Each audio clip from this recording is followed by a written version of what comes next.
आज आम्हाला एका ठिकाणी सोहळ्याला जायचं होतं, पण जाणं होतं की नाही तर माहीत नाही. तर मग इथे मी गहू वगैरे धुवून वाळू टाकले, कारण की गव्हामध्ये खूप डस्ट होती म्हणून धुवून टाकले.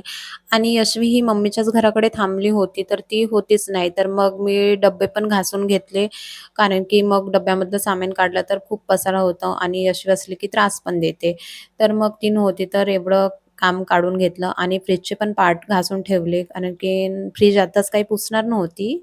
फ्रिज नंतरच पुसेल म्हटलं, पण पार्ट घासून असले आणि वाळून असले, की पुसल्यानंतर लगेच लावता येतात म्हणून.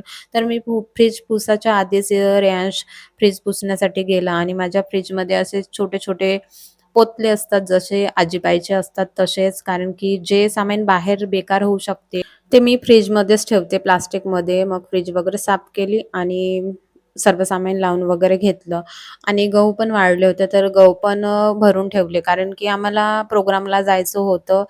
रेयांच्या पप्पाला म्हटलं, "नेऊन द्याल का?" तर ते हो म्हणाले. तर मग गहू वगैरे भरून घेतले आणि कपडे काढले, तर कपड्यांच्या घड्या पण करून ठेवल्या नाही, तसेच ठेवून दिले.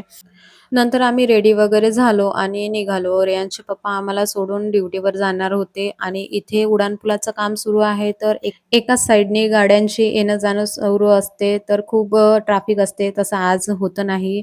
तर आम्ही आलो होतो आज म्हणजे डॉक्टर बाबासाहेब आंबेडकर यांच्या स्मारकाचा अनावरण सोहळा होता. त्यासाठीच आम्ही आलो होतो. मला वाटलं की अनावरणच सोहळा असेल.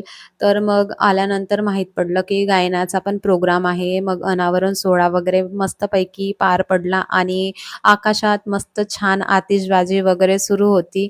तरी आम्हाला इकडे आल्यानंतरच कळलं की इथे गायनाचा पण प्रोग्राम आहे. तशी मी भाजीपाल्यासाठी पिशवी वगैरे घेऊन आली होती, कारण की मला वाटलं की अनावरणच सोहळा आहे. तर अनावरण वगैरे झाल्यानंतर वंदना वगैरे झाली आणि एवढी भरपूर सारी गर्दी होती. लोकांना बसायला पण जागा नव्हती, तरी पण लोकं उभे राहून प्रोग्राम बघत होते.